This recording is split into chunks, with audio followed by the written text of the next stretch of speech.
Hi there guys, Stefan here with another POE video from the new Lake, not Lake of Calandra, what am I talking? That was last league. The current league is Forbidden Sanctum. So in this video I wanted to do a little bit of an off-topic tangent and talk about the different types of contents that you generally can find in the POE community. Streamer and content creator community of Path of Exile is really very diverse, and there are people that cover all sorts of topics.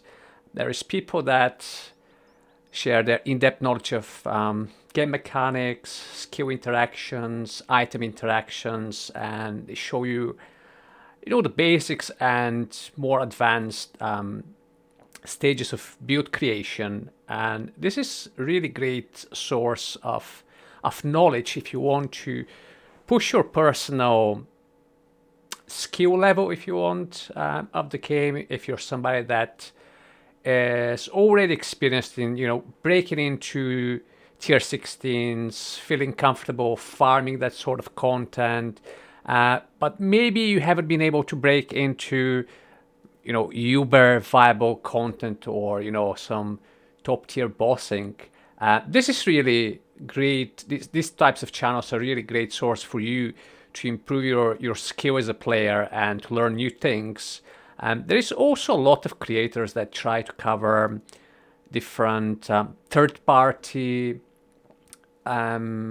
programs that you can use in Path of Exile to improve your gaming experience, or people that go over the technical side of using those different applications.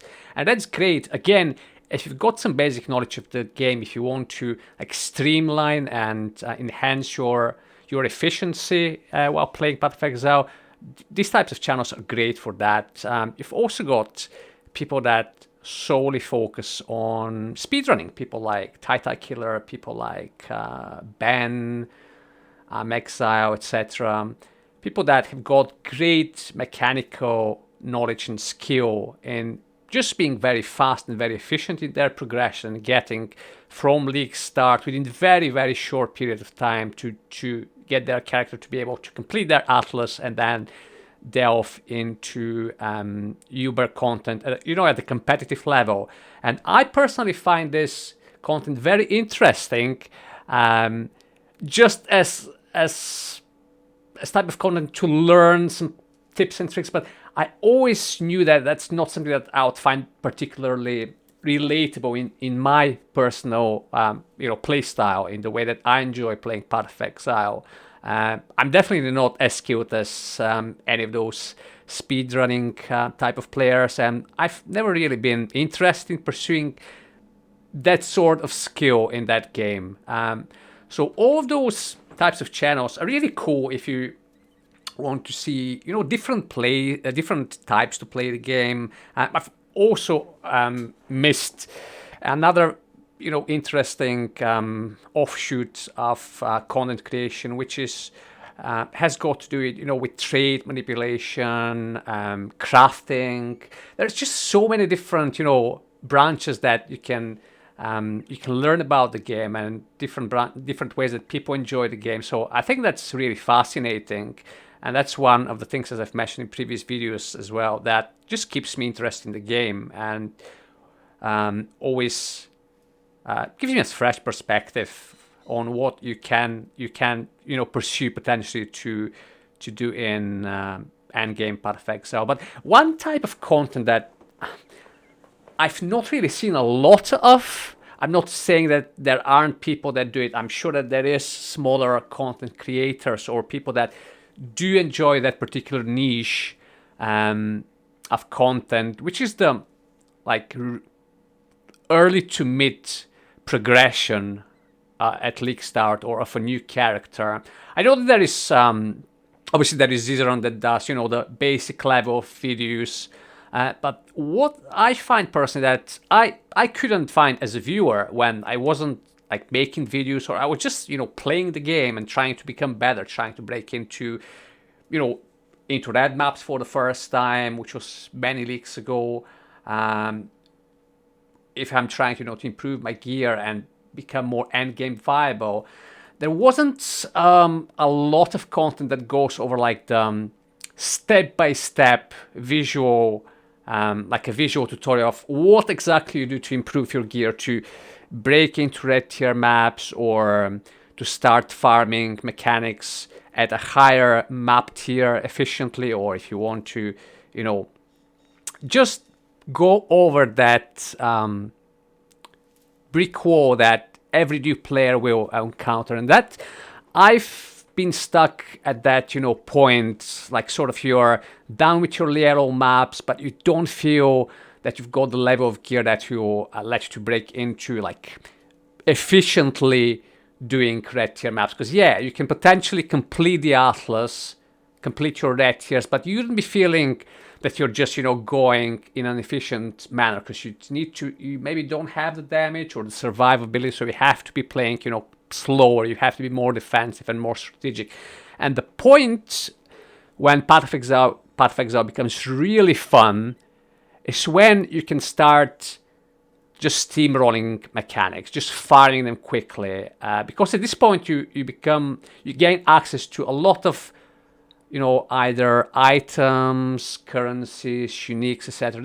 That lets you break into either maybe endgame bossing if you want to pursue that avenue, or into rerolling higher tier builds that you can't effectively do at league start. So this is what this video is going to be. This is going to be me showing you how I'm gonna progress my league starter to get to the early level of endgame grinding strategies, etc., and just finishing my Atlas in a more efficient way. So where we are at the moment, it's not a lot of items changes or skill tree changes since my previous video. So I'm not going to go over into that. I'll just quickly show you my inventory in case you didn't see the video. So I'm going to show you my defenses, my items, and my skill setup. So our main 5-link is Ice Spear, GMP, increased critical damage, Spell Echo, and Inspiration, which is our single target skill. Or we can also use it for clearing if we are doing a map layout, which is quite... it's got like a lot of corridors or places where you can bunch up enemies, put down our totem and our hydrosphere, and then just use Ice Spear to clear them. But if we're, let's say, in a more open layout, our clearing skill would be Winter Orb, Link to Control Destruction, Infused Channeling, and GMP again. Now in our Scepter, we have got Hex Touch, Frostbite, Hydrosphere. So we use the Hydrosphere to inflict curses as well, and if we are trying to DPS a rare or a boss, we use that we position it on top of the boss, and then we shoot our Ice Spear through it to get greater damage. In here we got cast when damage taken set up with Steel Skin. We would have Void Sphere. At the moment I've messed up my levels, because this one is 69, and the cast when damage taken can only cast skill gems up to level 46. So what I'm going to do is I'm going to flip the gem. So I'll get 20 quality on it, and then I'll just level it up to the appropriate level. And we've also got our Vow Ice Nova, which just supplements our clear. When we get to like a really big pack, or we open up a strong box or a shrine or something, we pop our Ice Nova, and that clears like trash. In here we've got, I'm using this just for the Vow Grace. So when we use Vow Grace, we get 50% chance to evade any attack hits. So we don't have a lot of evasion at the moment, but even if you've got 0, and I have more than 0, I've got, let's go to evasion rating, we've got estimated chance to evade, okay, yeah, 2%. When I pop the Jade Flask, that goes up to 25, and then we can get another 15, so that's you know, for a short period of time, obviously that percentage only stays for like a short duration. I'll still need to quality my flask, which I said I'm going to do last time, but I've still not done it. So when we quality the flask, obviously the duration would go up as well. But yeah, that's just a free vow. I had the slot, so I didn't have anything else to do. So that gives you like, you know, 35, 40% just free chance to evade attack hits for a couple of seconds, which is still useful. I was using Grace, like the regular Grace before, but what I did since last time is I unspec'd all of my reservation. I had this reservation cluster and this one, but I unspec'd out of them, so I can't really fit in just regular Grace at the moment, and I used the points to get some more chance to suppress damage, some more damage here, and I got some more core damage here, because my damage was starting to really like fall off at that point.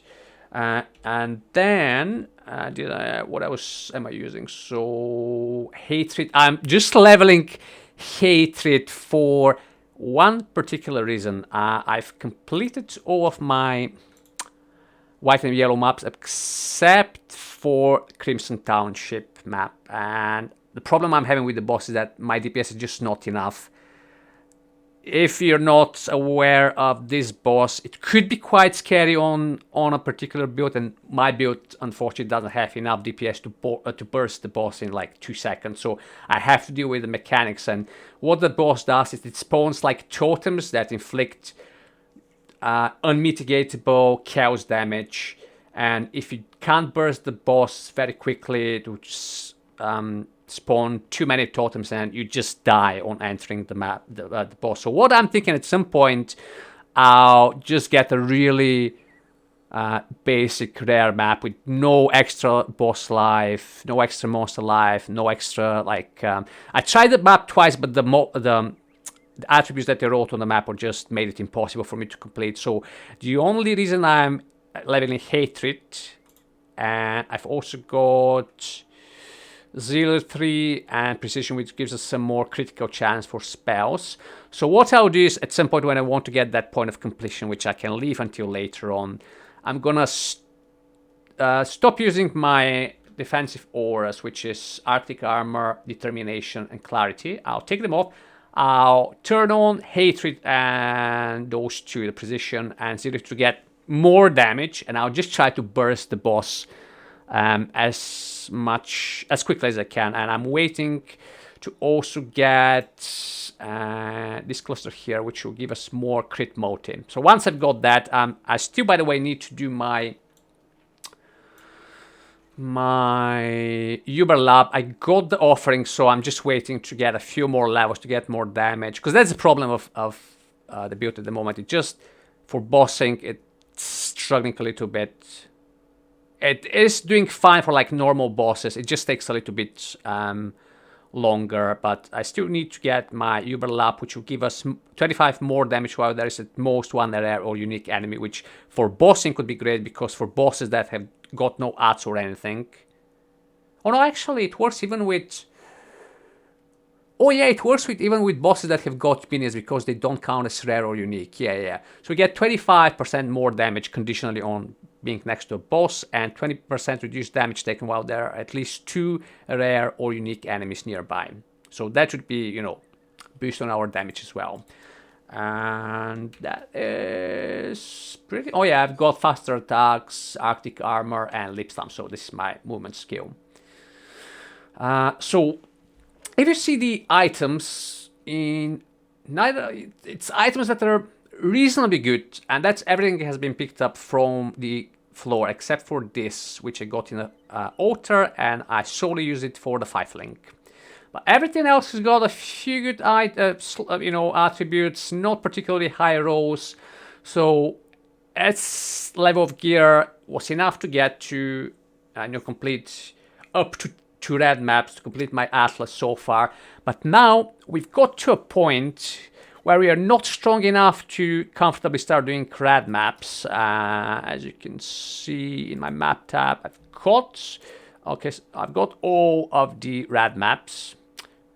We've got to tier 12s as well. So we've completed everything, and now we really have to try and think how we're going to improve our gear. So when you look at the stats on each item, I think that if you're just... there is my jewelry as well, my rings, and my helm.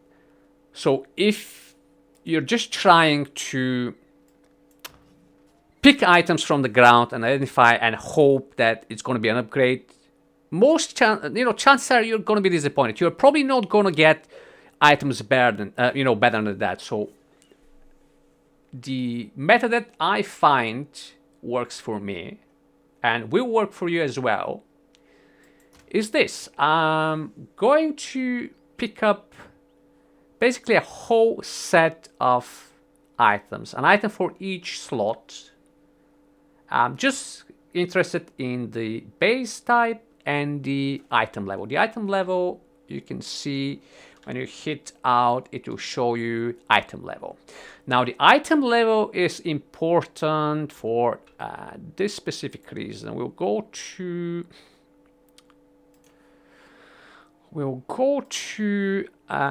Craft of Exile, which is a very useful resource which shows you what different modifiers can roll on different items and what levels are required for the different rolls. So let's say we go to body armors and we'll select a specific type. So in my case, strength and dexterity. Not strength and dexterity. It doesn't matter what the actual type is. For the sake of this, let's dexterity and intelligence. We'll select that type. So go to this bit here and see what the different modifiers. These are the possible prefixes, and you got suffixes on this end. So if the item is not influenced, not veiled or anything, this is the pool of mods that you can get. So let's say we are interested in my case, I'm interested in rolling good resists, chance to suppress spell damage, and life, and potentially, some increased defense, like evasion and energy shield, or percent increased, or added, flat. So you'd click on the modifiers to interest. Well, let's say maximum life. So we'll go to the different tiers. So the maximum you can roll in terms of life on a chess piece is 120 to 120, and the item level needs to be 86 to be able to do that. So by the time that you're in red maps, you usually will be getting, I think the higher modifier, the highest level that you can get is something like 79, 78 by the time that you're in tier 10s. So if we look at the top 3 modifiers, item level rolls, so 86, we can't get that. 86 we can get if we use the expedition vendors after we have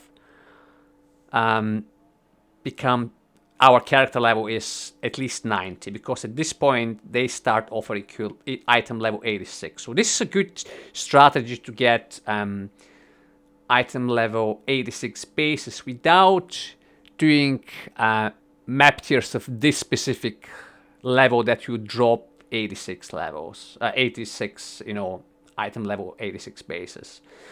But if we just want to use some items, I think 73, you get 20 life difference, which is not for, starting red maps. I think this would be a reasonable roll that you can get. So anything over level 73 is good. Now, the other major roll that you want to get is spell suppression. Is definitely a defensive layer that you want to try to get on any character that you're bringing to red maps that can use bases that have got some evasion on them. So either to be pure evasion or evasion armor hybrid, or evasion energy shield, which is the type of gear that we will be using. So when we click on that, we see, okay, 86 again for the highest.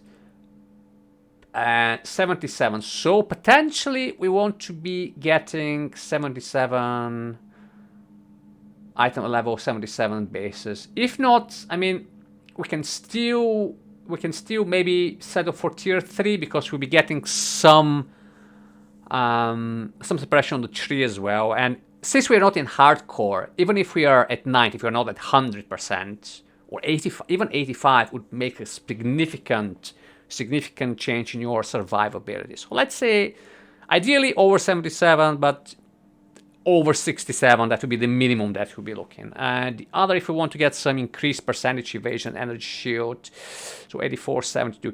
So when you go over the different tiers, and we'll check the resist as well, 72.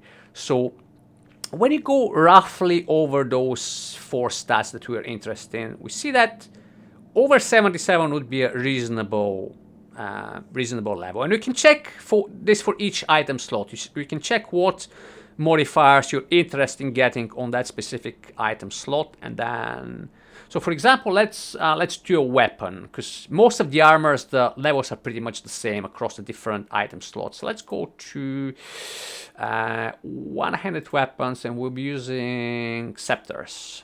So one specific stat I'm interested in would be increased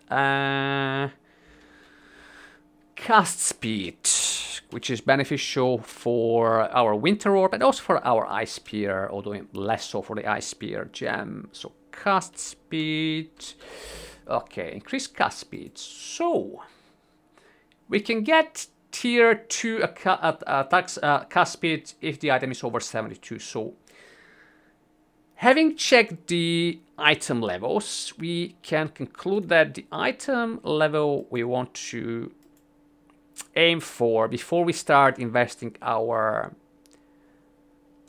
essences, potentially fossils if you want to go into Delve. But yeah, essences and fossils would be this would be your starter crafting method when you're trying to break into red maps. And because we spec into essences, and because we'll be running other mechanics in lower tier maps, which I'll go over into the later part of the video, which will tell you, we'll do like a sort of checklist of what we need before we transition into our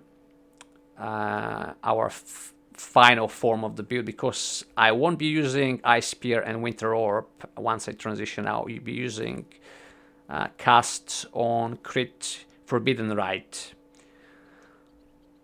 So we need a few things, and I'll explain to you how I'm planning to acquire each of the things. And the common denominator is that we'll be running lower tier maps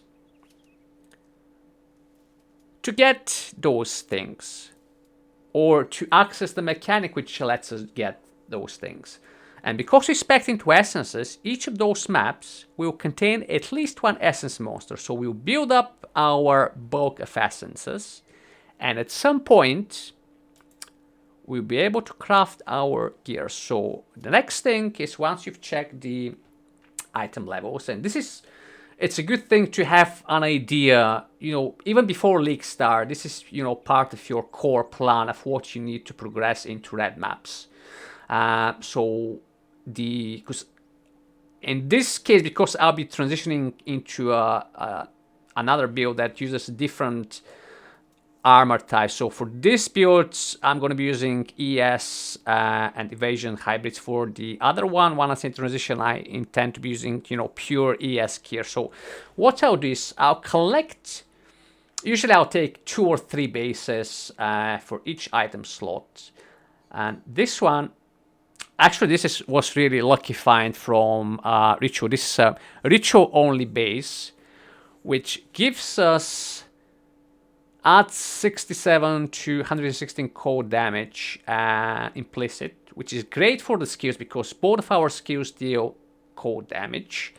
The downside is that your hit street cold resistance has 10% higher actual value, but we will be obviously using Frostbite, which reduces cold resistance on enemies. So this will allow us, and potentially there are other ways that you can further reduce the resistance of monsters. So this mitigates the downside and gives us a pretty good, because that, you know, 100%, 100 core damage is a significant roll.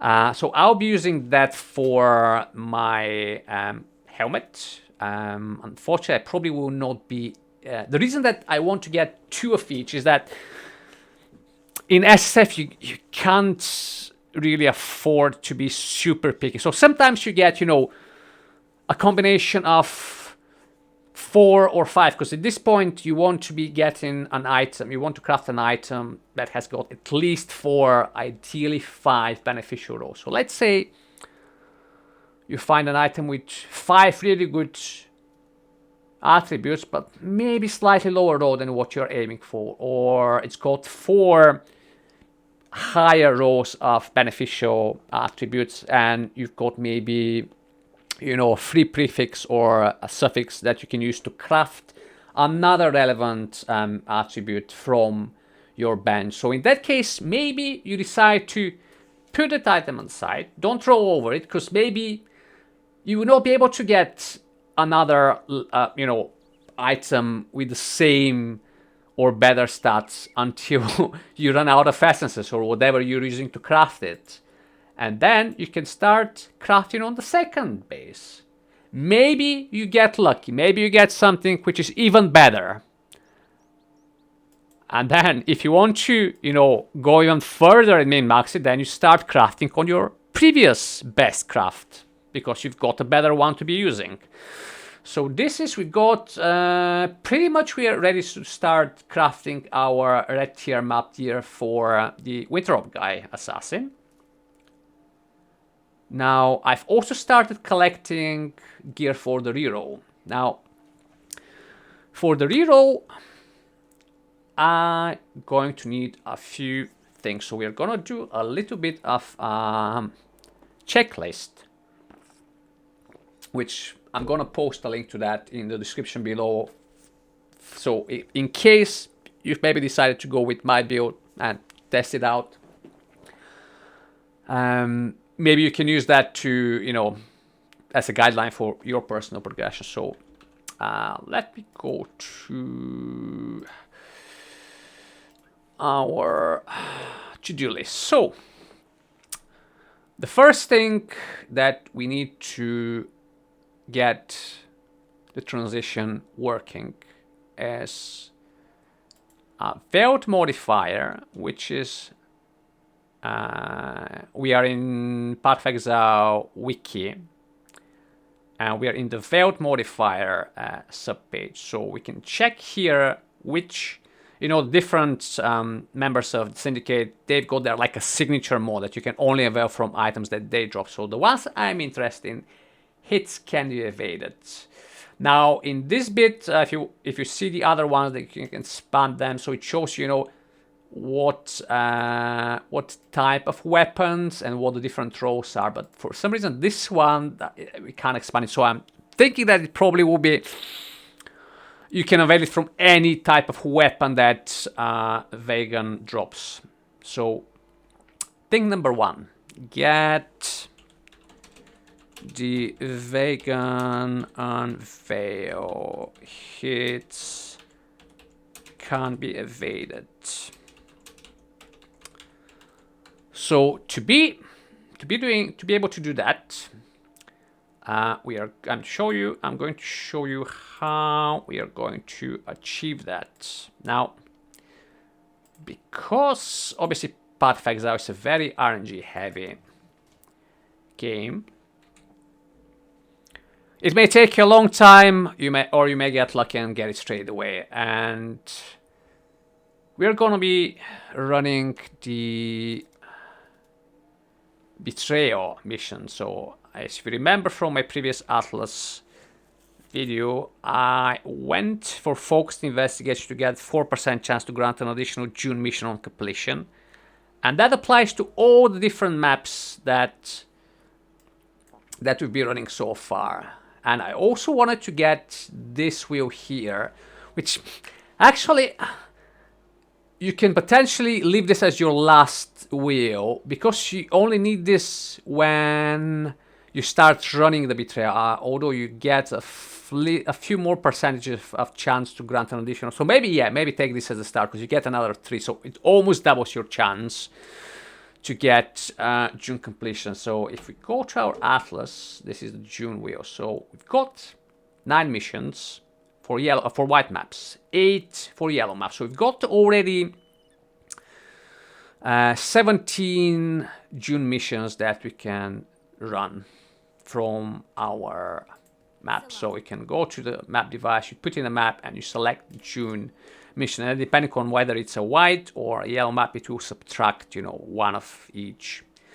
So we'll start. Actually, let me check the syndicate board. I'm not sure if I think I've done like 1 or 2 missions just that naturally spawned. I think I've only done the introductory missions. So let's see our board.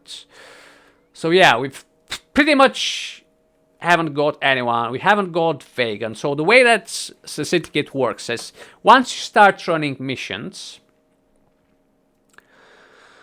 these spots here that have got the question mark, different people will start appearing, and then you've got the option to either assign them. So let's say we get a transportation encounter. We'll get this guy because he's already part of it, so he's guaranteed to show up. Now what we're hoping is that one of those guys accompanies him, and that one of those guys is vegan. Then when we get vegan, we'll choose the option to put him on, this safe house. It doesn't matter which one, as long as we manage to get vegan in an encounter, and we get given the option to, I think once you rank him up, you move him from rank 0 to rank 1, he joins the specific house, the specific encounter that spawns him.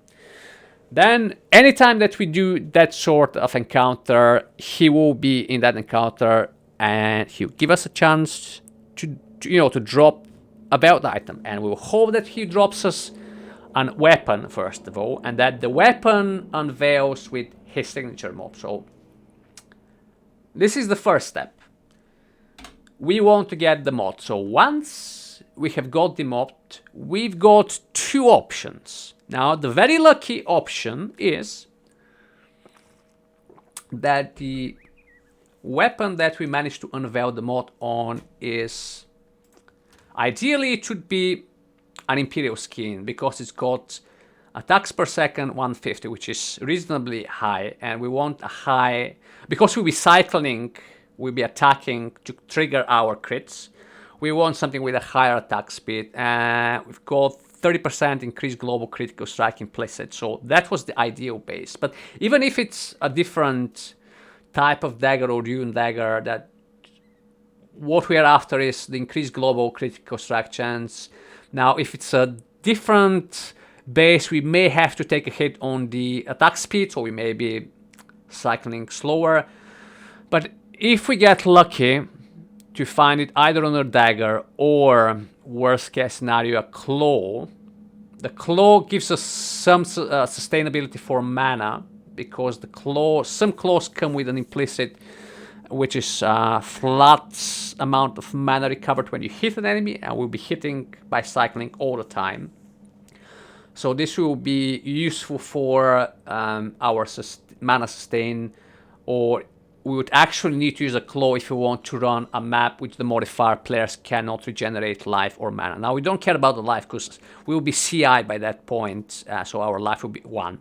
You can never gain more than 1 life.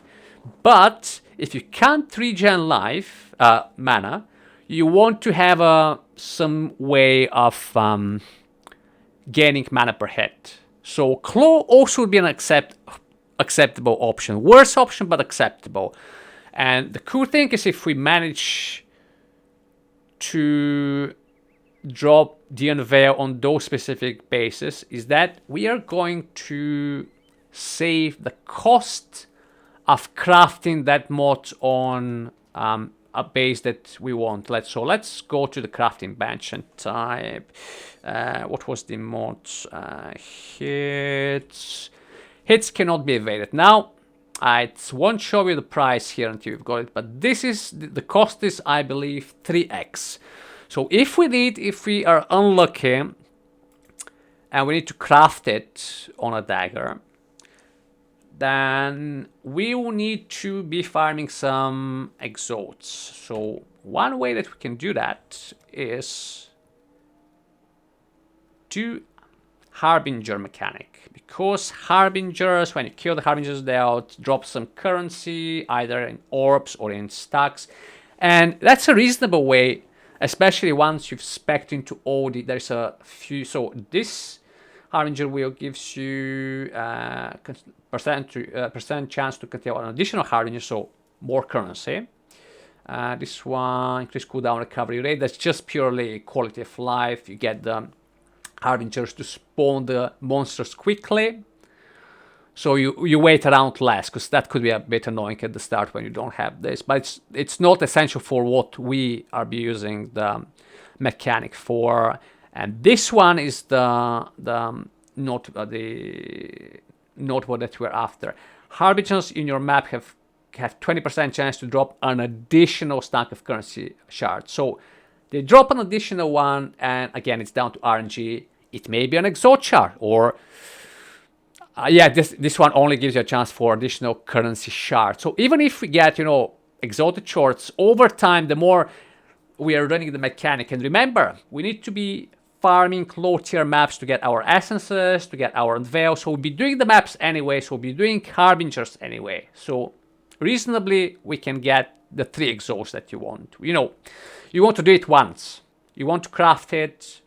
You manage to craft a good item, a good weapon that has got the open slot to craft, and you get the 3x, you craft it, and that's it. You're done. You can. That's, you know, the first thing that you need to do your transition. So you need the craft and you need the currency.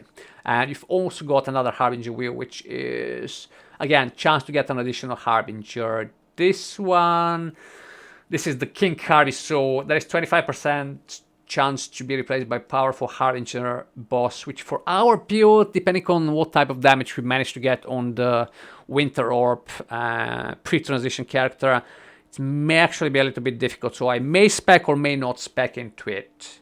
But again, I intend to spec into those clusters, because at the moment I've completed pretty much all my yellows and whites. I've only got one natural yellow map that I need to, so we've got one more point to get. But there is quite a few unique maps, because so far I think I've only done like 1 or 2 unique, so let's see. You can get, you know, maybe 5 or 10 extra points, which I'm gonna invest into Harbinger. So that should be our second point that we need on our to-do list, and this is farm. Okay, farm 3x. So this we're gonna do by run June missions in maps, you know, lower tier maps. And now this, because I think, I'm not exactly sure, because it doesn't specify here what the actual level requirement is, but just to be on the safe side, because I don't have that many June missions, when I'm running June missions for white maps, it would be the maximum tier for white maps, which is 5, and pardon me. And for yellows, I'll be running tier 10s, just to be able to be sure that I'm not missing out on potential, you know, item level restrictions to drop the mod. Now, when obviously you're running those maps to do the June mission, we're gonna kill the map boss, and that should give you, 7% chance to get out an additional one. So you may be sustaining the June missions somewhat, but at some point you will run out of them. And what you do in that case is you drop down to your lowest tier map. So for white, you're going to be doing tier 1 maps, and for yellows, you'll be running tier 6. The rationale behind that is that you'd be running those maps quicker, because obviously the monsters will be they'll have less damage, so less chance for you to die. They'll be easier to kill because they'll have less life, etc. So you'll be more efficient running the mechanic, and this is what you want to do. You want to do the mechanic, and you want to kill the boss quickly so that you use your chance to accumulate missions of the specific mechanic that you're trying to farm. What you also will be doing is you'll be farming Harbingers. So now I don't know how much it will. I expect that 3x would take me some time. What we can also do to farm the X is, at the moment, it's not great because I've not really spec'd into Expedition, but I've not blocked it either, so there is a natural chance for the maps to spawn Expedition encounters. And how you can leverage the Expedition mechanic to get currency and also other things is you'll be using the 2gen guy, the 2gen vendor. I can't show it in, actually, can I? I should be able to show you, actually. Let me switch to the game. So we go to our 2gen bro. That is the guy to get SSF stuff. Currencies, maybe not item basis, but you can get like jewels, cluster jewels, currencies. So what you want is to get more reroll currencies. So if, let's say, I've bought everything in this screen that I want, there is nothing that I want to get. You would reroll, and then you get a new screen with new options. And obviously you need to top up of his currency so you can actually buy anything that you want. But see, you can buy jewels, you can buy gems, you can get cluster jewels. I remember I was trying to do a couple of weeks ago Toxic Rain guy, and I wanted to get a cluster jewel setup, and the way that I was planning to do it was through heist, because there is specific heist contracts that could contain delirium rewards, and cluster jewels are delirium rewards. But what happened, by pure chance, is that I managed to get all my clusters from just random 2gen rerolls. So this should be quite good. And you do have the option for him to offer you exalts. Very rarely, but you only need 3. So if he manages to give you 1, that's 1/3 of your grind done. So maybe if you get lucky with some 2gen currencies from your maps, use it, see what happens. Now we've finished here with farming the X.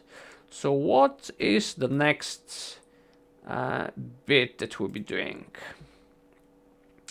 Now this is more for the transition.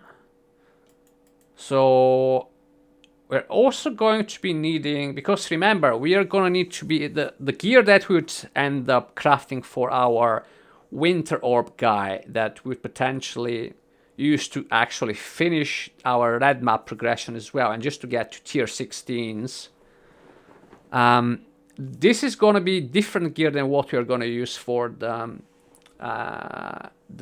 transition character, because the transition character would be CI, and he'll only be using pure ES gear. So we'll be needing to recraft our gear. So we'll be needing essences, which we'll be farming while we are farming Harbingers and while we are farming June missions.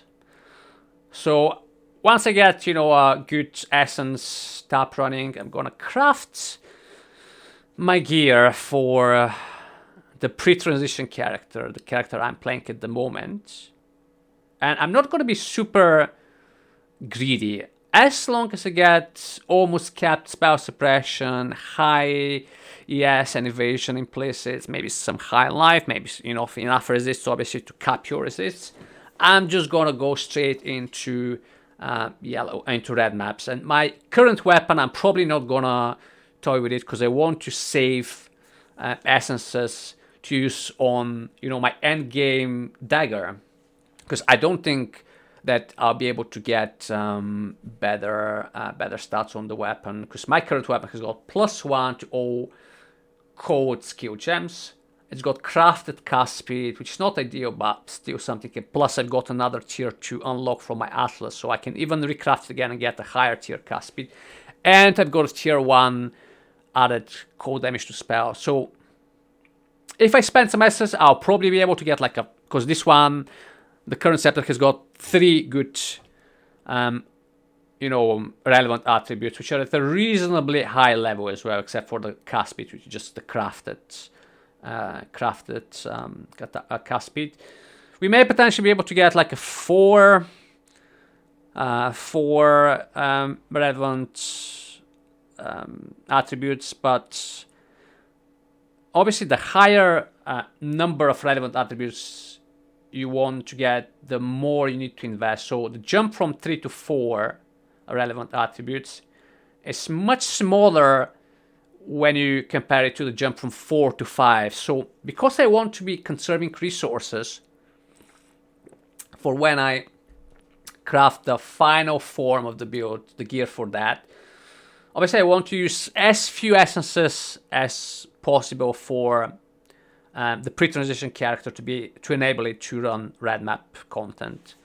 So obviously the more essences I use for that, the more essences I need to craft for, to farm for the final build.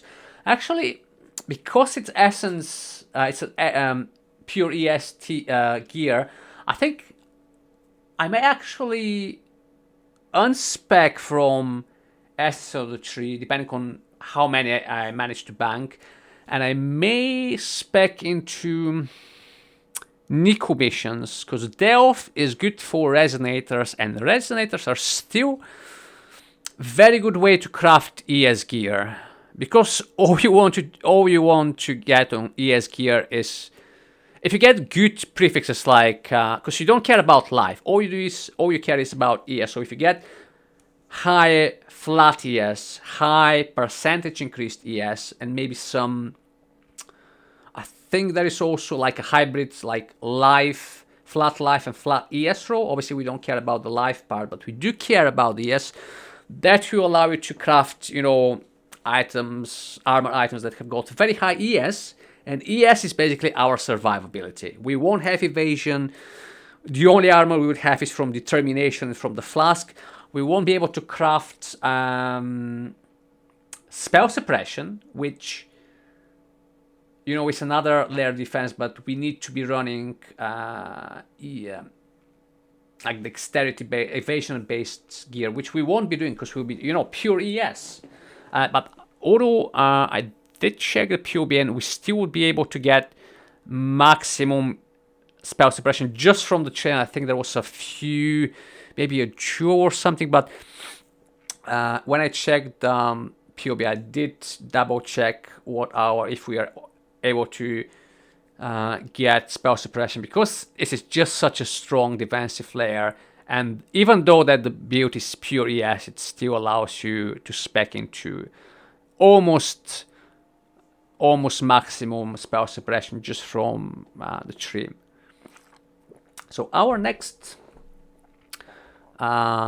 point would be farm either essences, or if you want to go the Delph route. And Delph is a mechanic that you can get also a lot of other cool things, a lot of different cool things, and it's a mechanic that I enjoy, and I think that the WORB guy would be good at running it. We'll see, but I may try to run Delph, so either fossils or essences, depending which one is more efficient and which one is more enjoyable.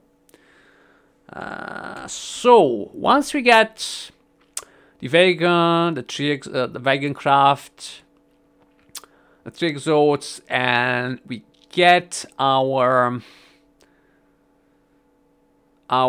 SSS and fossils to craft the ES gear. What we need to do next is, let me just double check. Let's go to the POE version for.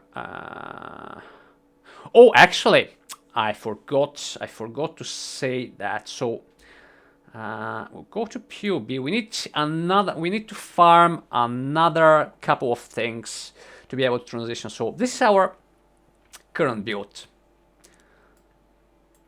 Now we will need to respect quite significantly, and I've already used all of my natural respect points that you get through the campaign. So I pretty much have got no natural respects left. So I'm gonna need to farm a lot of respect currencies, because see the tree that our final tree.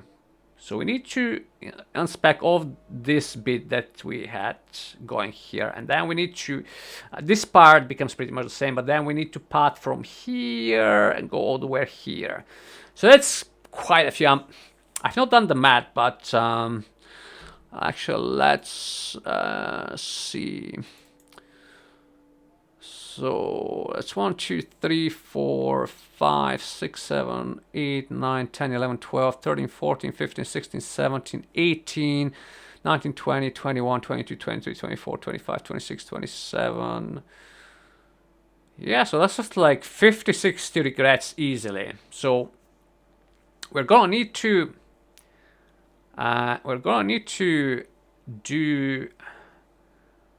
we need to farm those regrets. So we'll add this to the list. Farm regrets for respec. Now in the POE, let's see. In terms of items, there is no. What else did we need? Oh yeah, we needed to farm. I think it was the belt. It has got. Was it the belt? Oh no, wait, I'm in the wrong POE. Sorry about it, guys. Let's go to the right one. So items, belt. This is a shaper item, and I believe the 40% increased cooldown recovery rate, which is required for the build to function. I don't know exactly how. I don't like the gist of it. I think that when you're using the cast on crit gem, it has got like an internal cooldown that you need to reduce to be able to maximize your damage, because if you don't have the recovery, you'd be firing your spells slower, which obviously drops your DPS. Now let's go again to part of let's go to Craft of Exile, and I'm not sure if the increased cooldown recovery on the belt. Where are belts? Flask, gloves, helmets, invitation, jewelry. Is it under jewelry? Belts. Yeah. So let's see what type of stat is cooldown recovery. I think that's cooldown. Yeah. So that's a shaper stat. So we need to find a belt that is shaper influenced, and so if it's level 84, it's guaranteed, because we need 14, so that the minimum threshold is 16, so that covers us. If you find a belt of at least level 75, we need to get 14, so it's a little tougher, but we can craft it. You know, it will take us a few more crafts, but that's another thing that we need to get.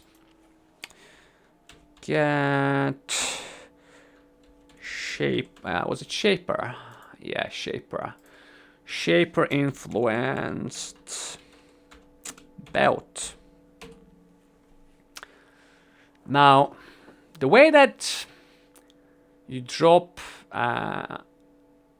items which have got a specific influence is by manipulating your atlas tree. Let's bring up the atlas tree. So usually up here you get different bossing mechanics, and one of them was to drop maps that have got the specific influence. Although I think Shaper wasn't in the pool of, I think it was, you can only drop maps that are influenced by the new, the other boss. You can't do Shaper or Elder, if I'm correct. So actually that may not.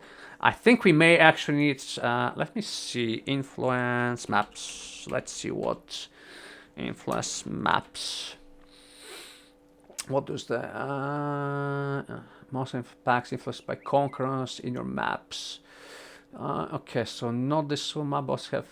Okay, yeah. So my boss have 30% decreased chance to drop a conqueror map. So this conqueror map we have a specific, but the conquerors, yeah, Shaper and Elder are not classed as conquerors, so that doesn't work for us. What's that? That's for the Ether of Worlds, so that's not relevant either. That's Ether of Worlds as well. This is, what is it? Oh, Elder. Okay, Elder. Final boss in each map has got, yeah. So this is what we want to be doing. So, as you can see, final map boss in each map has got 3% to drop an Elder Guardian map, and you need to be completed a map of tier level 14 and over. So that means that we wouldn't be able to get this item which we need for our transition before we are capable of doing at least tier 14 maps with our pre-transition character. So we definitely need to get to the stage when we want to be able to run red maps comfortably with my WORB guy, which has got, it is beneficial because in that means that we'll be running more maps with essences, so we'll be accumulating more essences to fund our ES gear crafting. Obviously we'll need to figure out a way to, because we have to travel, but I mean I'm planning to get to the boss. The strong box nodes here, so I should be able to get here out. Maybe I'll respec maybe of those nodes or the map sustain, depending how many maps I get. I'll figure a way out. So we'll need to be able to run maps tier level 14, and we need to be dropping Elder maps and then just run them and hope that we drop belt of the desired influence. So let's pop this on here.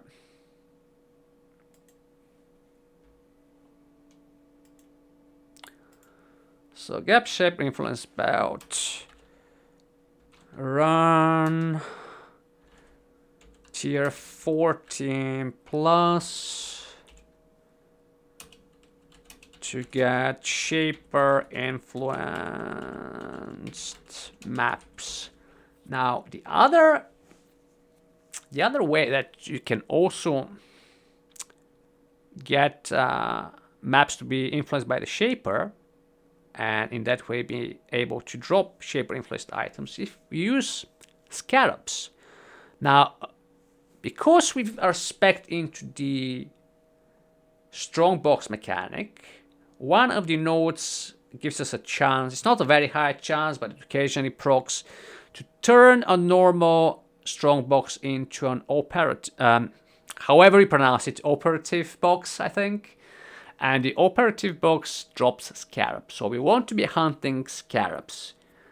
You can potentially get them from 2gen as well. That's why 2gen is really cool, because it gives you a lot of different things that you may be trying to hunt through different mechanics, so it just increases the chance of you getting it. So get scarabs is another option, or Tujan. Or actually, also another option is because when you are gambling with Gwenin or when you're using rock for crafting items, there is a small. I'm not sure actually about.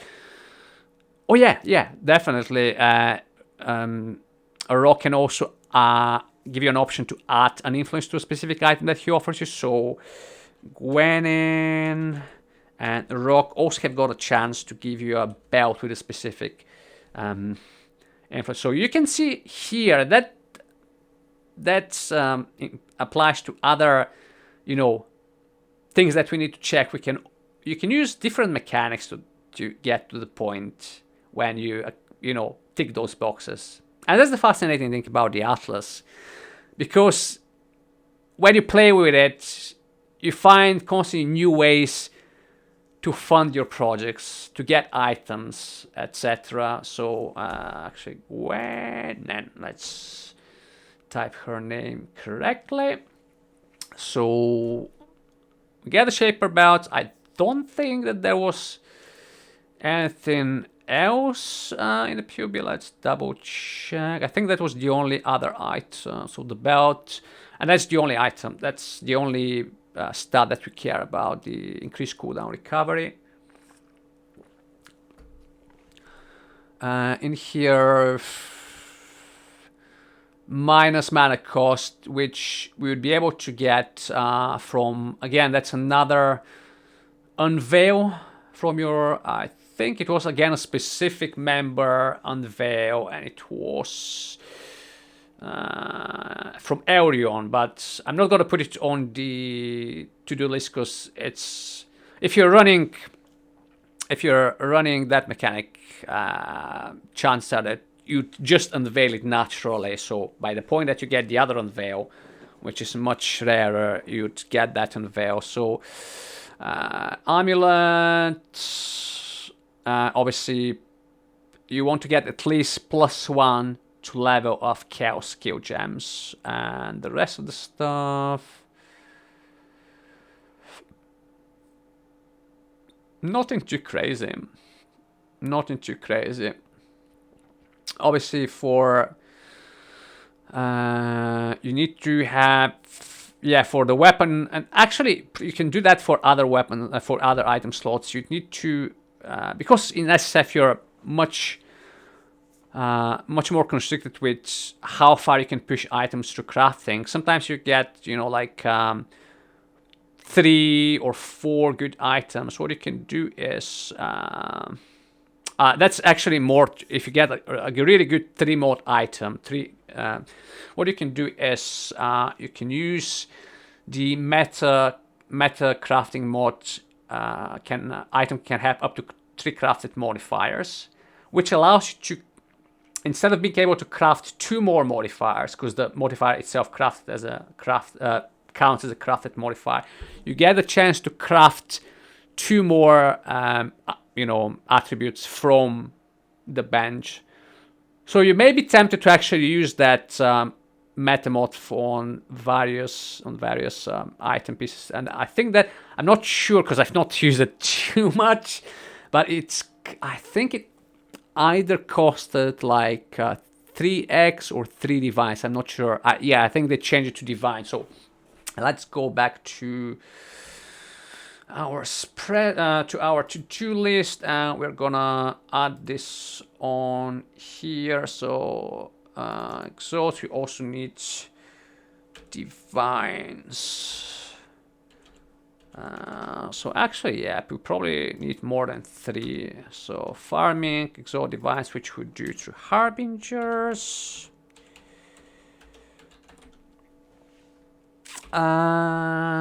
We also need to be accumulating the Ether of Words and Exarch implicit currency, but we'll be getting that not just naturally running influence maps by them. So that I'm not going to add on, because we need that for any character, because once you get relatively good gear, you want to add on their you know, the href and exarch specific modifiers, because that's just another way to add value onto your items. So we've got the Shaper Influence Bell, we've got Regrets, and the Regrets we will be using the Heist mechanic, because the Heist mechanic gives you a lot of bubblegum currency. And while you're running Heist, in addition to Regrets, you get Chaos Orbs, you get all other types of currency, which will allow us to use that for like map rolling, selecting map options on the from the Kirk mod pool on the map device, which is also beneficial because it just allows you to juice your maps a little bit more. The Essence and Fossils, that would be just from the Atlas passives that relate to, you know, Essences and Delve. What else? Now, one more thing, which I'm not sure how exactly this POB has solved, but we'll go over it.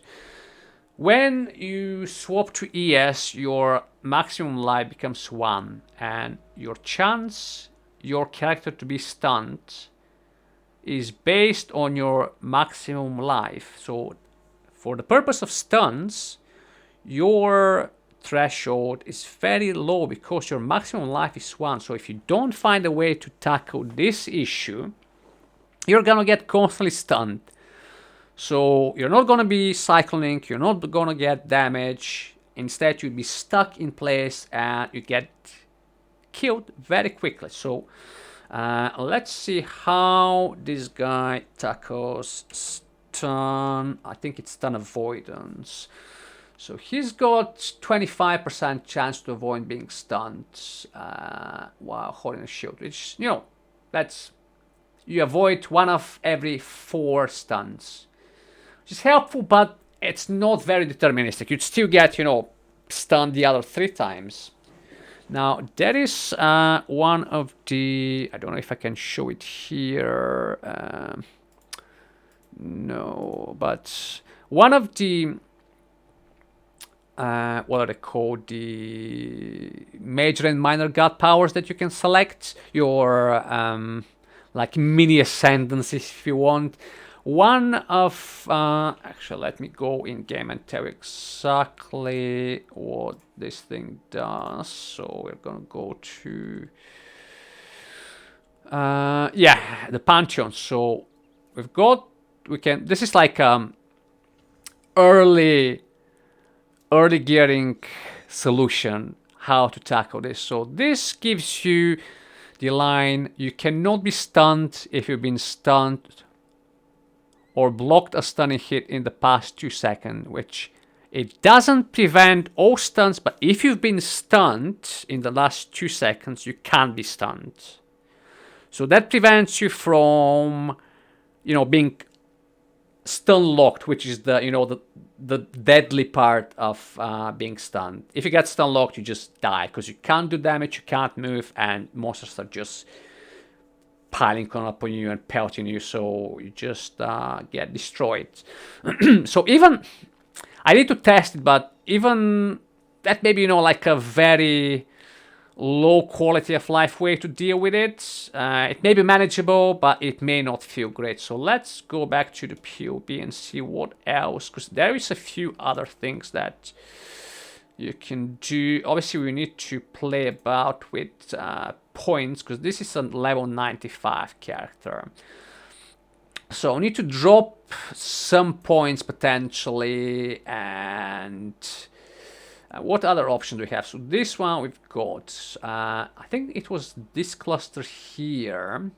So this gives you, so another 10%, so that's 35. This is 65. This is another 20, so 85. We've got 85% chance to not be stunned. And I believe that you can also, I can't remember if it was a beast juice or a regular juice, but I know that you could get another, I think it was, the roll was between 20 and 35%. I can't remember the exact value, but it was in that ballpark. So if you get another 20% on a duo, because you've got a duo here, so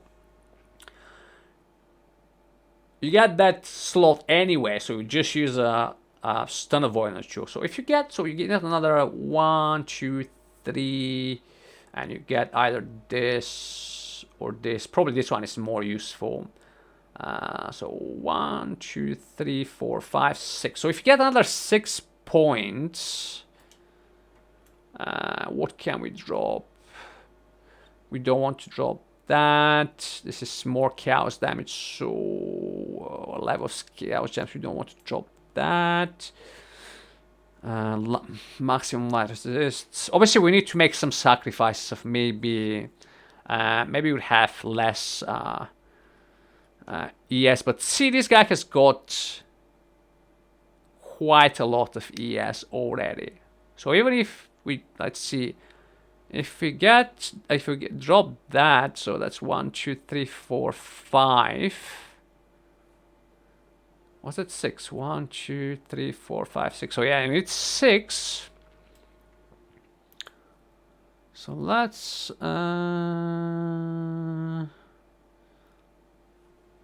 what can we drop?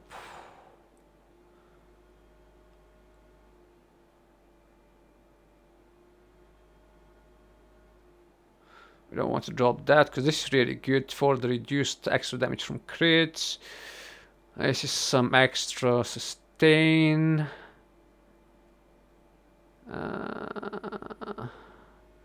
We can drop one duo and put that point in here, so that saves us 1 point. And then if we, yeah, let's see what happens if we drop those points. How much here do we have? I mean, that's still respectable. So yeah, we can definitely fit this bit in, plus the duo.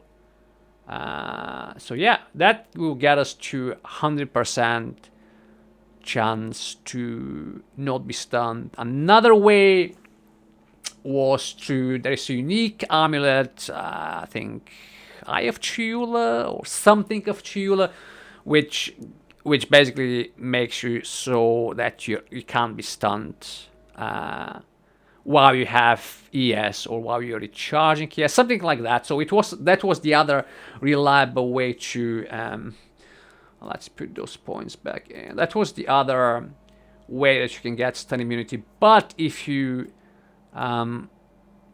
trade your amulet, you'd need to drop the +1. You know, I mean, you can potentially get +2 of skill gems level.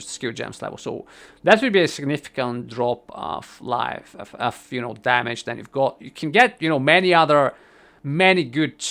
I mean, the amulet slot it can boost both your defense, your quality of life, and your damage tremendously. So we don't really want not to be using an amulet solely for not being stunned, but we need to deal with being stunned in some way. So I think getting it to duos and those slots, those passive would be really good.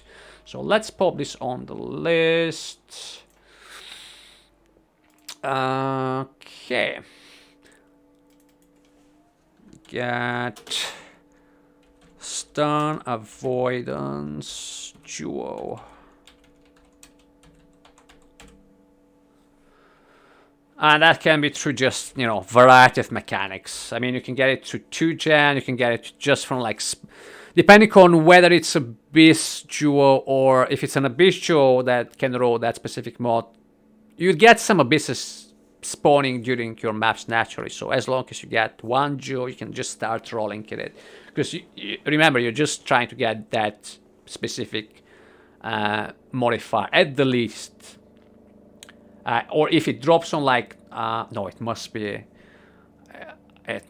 an Abyss duo. I don't think it will be. If it would be a normal duo. If it's a normal duo, it just makes it even easier because we won't rely on having to spawn abyss. And remember, if you need abysses, you can use scarabs as well. Then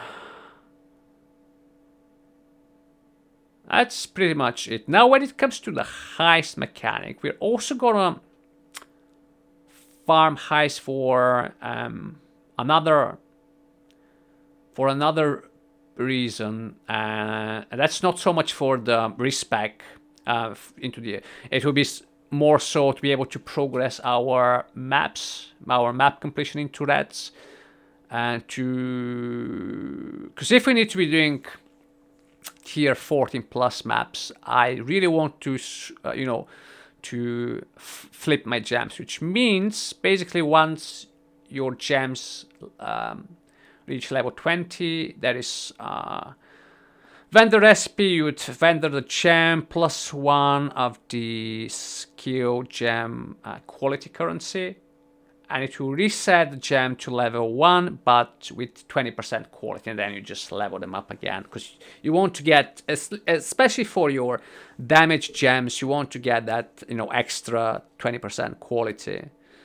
That would just make us more damage and a little bit tankier as well. And since we'll be using, we have to run red tier maps and higher level ones, we definitely want to squeeze that little bit of extra juice.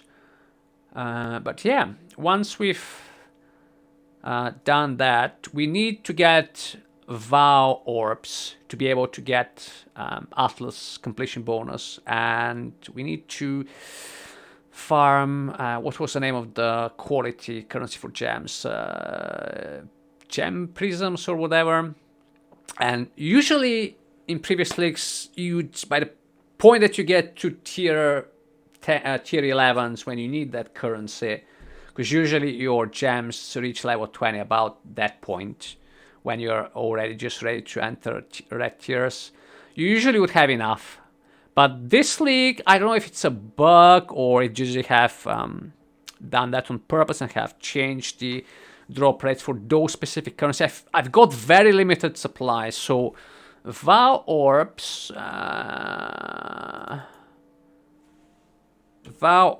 we will need, so we will be able to, what am I doing?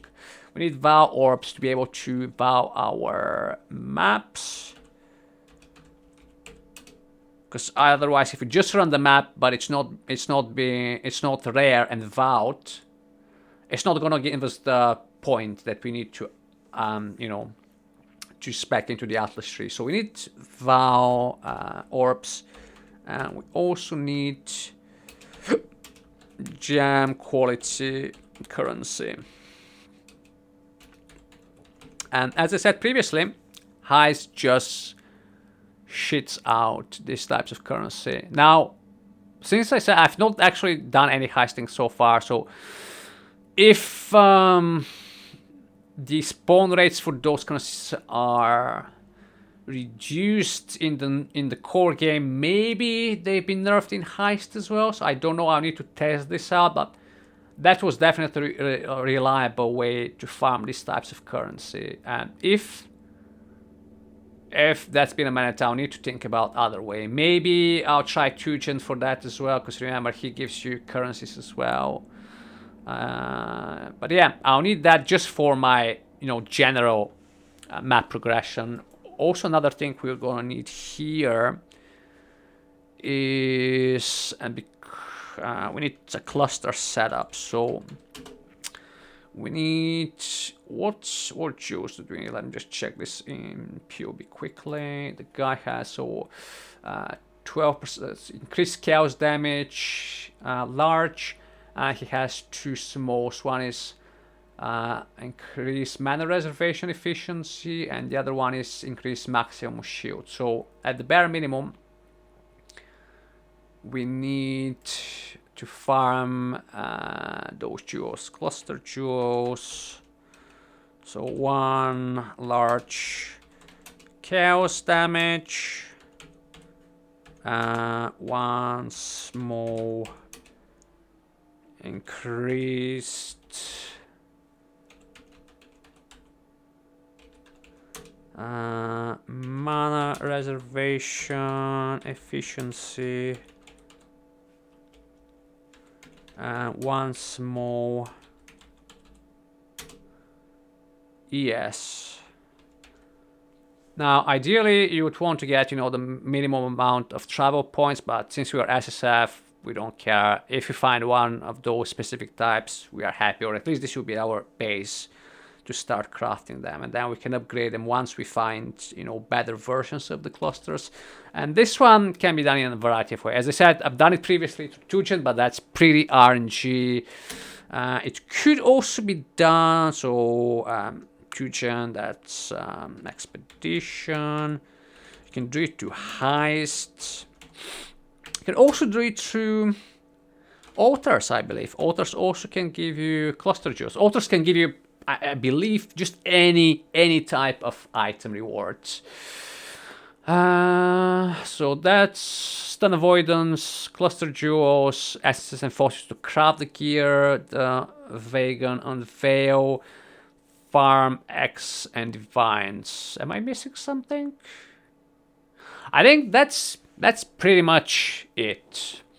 I know that's not too many points, but I find personally that when I was playing the game previously, I would get to the point of like being able to do tier 16s, but I'll just do tier 16s without a specific goal in mind, and I'll just be overwhelmed by it. There are so many different mechanics, and I'm sure that you are familiar with the meme, I'm spoiled for choice, I've got so many things I can do, so I'm just not gonna do anything. And at that point, I just become, I wouldn't say bored, it's more so becoming overwhelmed with the choices that you've got. And when you don't have a specific goal in mind, at least I find that to be applicable to my playstyle and to my, you know, mindset as a player. When I don't have a specific goal, I get this like my interest in path of exile just drops. Cause yeah, I'm grinding maps, I'm doing, you know, starter end game content, but why am I doing it? Why am I running those maps?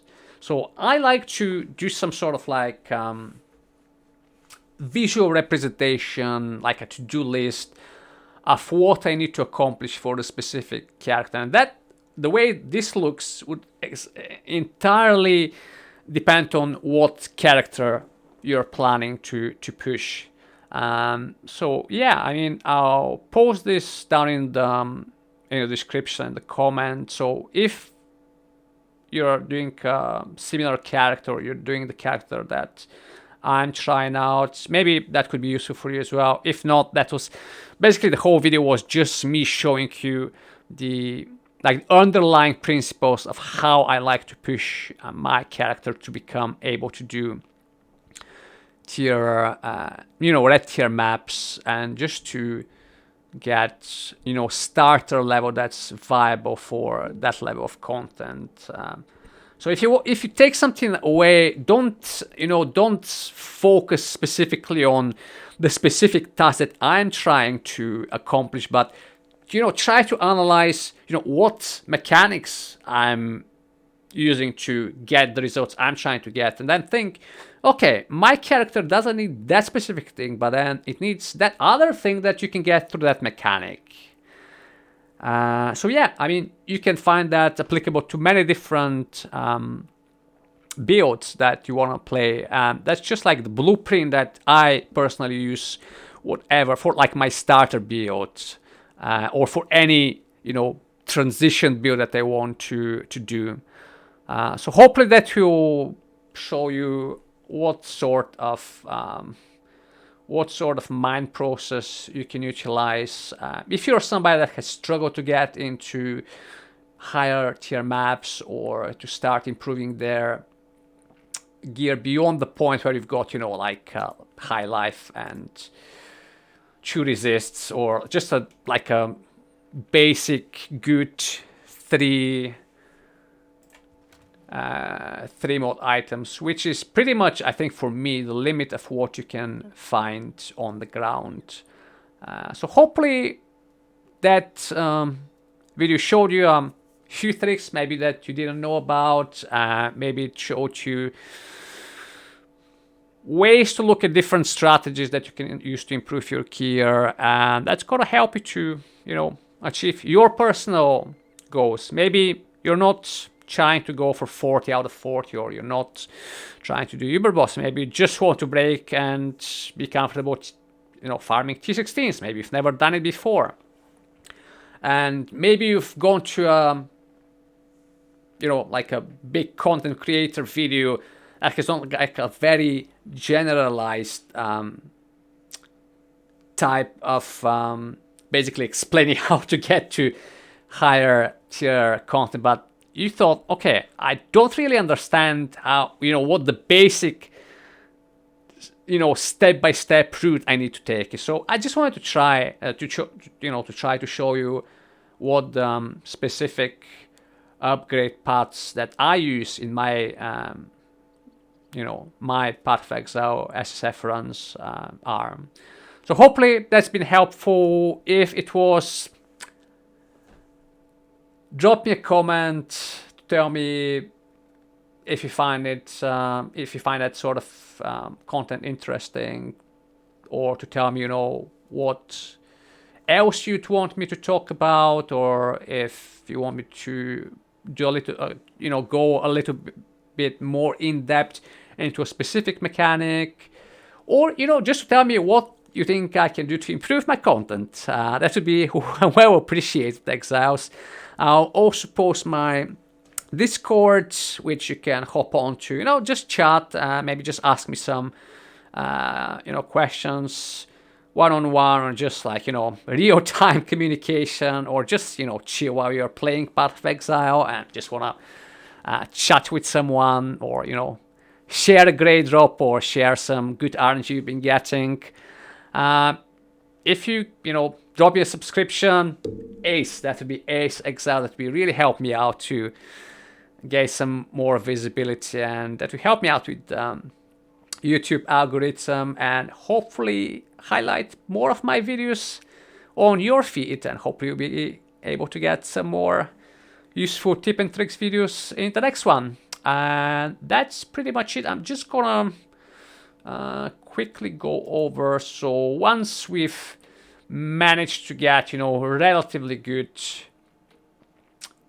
you know, items for the current guy I'm playing, I would want to get. So at the moment we are basically, you know, relatively high life and ES. We've got some armor, very little evasion, but we're capped res. You've got almost negative chaos res. It's just -1, so that definitely makes us more survivable when it comes to chaos and poison. Chance to block. We could potentially get some. We can potentially get some more actually chance to block spell damage as well. And we've got 42 spell suppression chance. So what my next immediate crafting session will be focused on would be to get this spell suppression to as close to 100 as I can reasonably get it, with using as little resource as I can. Possibly get more ES, more evasion, more life, and just, you know, beef up my character a little bit. I'm going to, in terms of the char, as I said, I'll get those nodes to get more crit multi in here. I can get you take 30% reduced extra damage from critical strikes mastery, which is really good for survivability as well. And in this mastery, because I selected the 12% extra chance to suppress spell damage if your boots, helmets, and gloves have got evasion. Now, currently, my gloves don't, so once I change over my gloves, I'm going to get another 12%. So we are actually not doing that poorly. I've also got, in terms of my my chest, I've got the crypt armor. It's not an ideal base, it's like a tier 2 relevant base, but it's 6-socketed already. So if I manage to get something nice on it, I'll try to 6-link it so I get even more damage. We've got our Offering of the Goddess, so I'm gonna run the Labyrinth, the Uber Lab, which I'll probably wait till I get that extra damage. Maybe can I? Because I'm level 86. So yeah, I'll complete that cluster, get the reduced damage from crits, and I think at that point, I'll probably be able to run Uber up now, but I want to get a little bit of extra crit multi. And another reason I'm putting off running the Uber Lab is because I want to get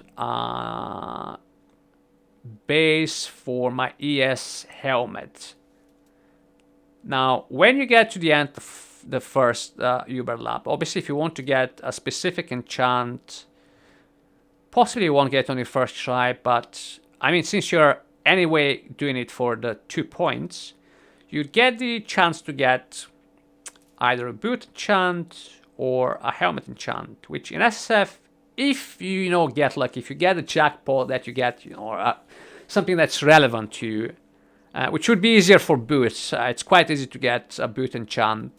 But you may, get lucky, get something for your helmet as well. So I want to have, if get something that's good for this guy, I've got that helmet already. So I want to get the top tier ES helmet base so that if something becomes available to get an enchant for my reroll, I would have something to put it on. So if I get like something that's relevant to the cast on crit character and I don't have my helmet base, I would really be pissed off. So yeah, that's pretty much the next few things. Just get more points, level up my gems, because I think they're at level 19. So I'll try to get them to level 20, run the Uber Lab, and then by that point, hopefully we would have got the Unveil. If not, if I run out of my June missions and I've got the crafted gear for pushing into reds, I'm just gonna go in and just complete all my reds so I can actually fully invest, fully flesh out my starting Atlas tree. And at that point, I'll go back to farming, low tier content, either to get more fossils, delve juice or essences or expedition currents, because by that point I hopefully should be able to spec into expedition. And at this point, once I get pool of tier 16s going, I'm gonna drop all of my map sustain nodes, which are these nodes, the Kirk nodes, these nodes, and actually potentially these ones as well. So I'll find a more efficient pathing so I can actually only use points to invest into mechanics that I want to be running. But yeah, this is gonna be it for now. Yeah, thanks for stopping by, and I'll see you in the next videos. I hope you have a great weekend and you've got some good RNG in game. Take care, guys. Bye bye.